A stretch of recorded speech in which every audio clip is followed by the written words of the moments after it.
It all started with a text message. Not one I received, but one she did. I was sitting across from my wife Sarah at our favorite coffee shop. Her phone buzzed, she glanced at it, and a smile bloomed on her face. It was quick, a flash of pure joy, but then, just as quickly, she hid it. She tucked her phone away, her expression turning neutral, almost guarded. It was the hiding that caught my attention. Why hide a smile? Over the next few weeks, it became a pattern. A buzz from her phone, that same secret smile, and then the swift concealment. My mind started racing. Who was she texting? Why the secrecy? I'd casually ask, "Who was that?" She'd brush it off. "Oh, just a friend," or work stuff. But her eyes wouldn't meet mine. The distance between us grew with every hidden smile. The man I was, the husband I thought I was, started to crumble. I imagined the worst, replaying every movie scene of a cheating spouse.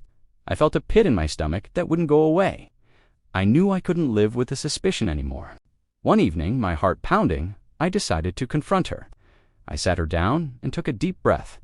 "Sarah," I said, my voice shaking slightly, "I need to ask you something. I've noticed you've been secretive with your phone.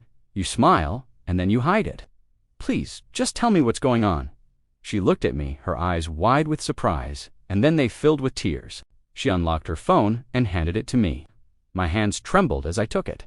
The texts weren't from a lover. They were from her sister, and they weren't about an affair.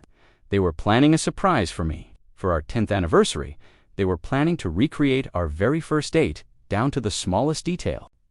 The hidden smiles were her trying not to spoil the most thoughtful, loving gift I could ever imagine.